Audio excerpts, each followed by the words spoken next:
challenge, and the challenge we're gonna be doing today is gonna be called hex. It says when we encrypt something, the resulting cipher commonly has bytes which are not printable ASCII characters. If we want to share our encrypted data, it is common to encode it into something more friendly, user-friendly, and portable across different systems.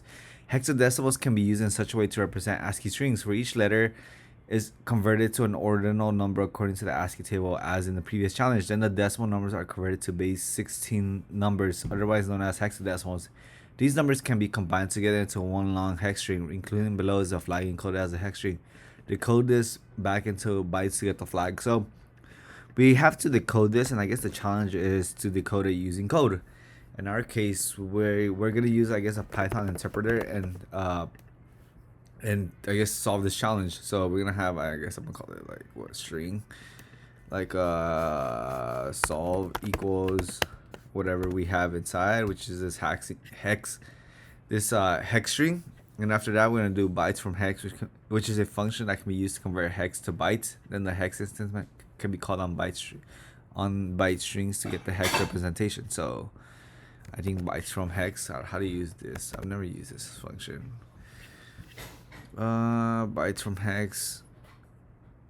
Okay, so it's basically you pass, yeah, so we got the hex string, we already have that, and then we put in our hex string inside here, and then we're able to print it out, and it should print out something that's ASCII encoded. So we can just copy this logic right here and paste it in here.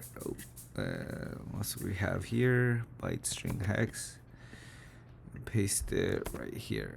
And then we'll just change this to solve, and this should be our bytes object. So if we run it, we should get crypto. You'll be working with hex strings a lot, and with this challenge you could basically solve it two ways, either through Python or through you just look up a hex decoder, so it could decode it for you online. Yeah, see right here where we pass in hexadecimals. So right here we just get our entire thing, and then we also get it too. So either way is fine, but I guess they will rather prefer you to do it through Python, which we did right here. You'll be, and it says, and it's in the flag format too, and you could also look at it if you go right here, and then you say we could view the solution. We see it matches what we have. So yeah, that's about it for this challenge. Hopefully you guys learned something new today. I know I did, and hopefully, and I'll see you guys in the next one. Peace.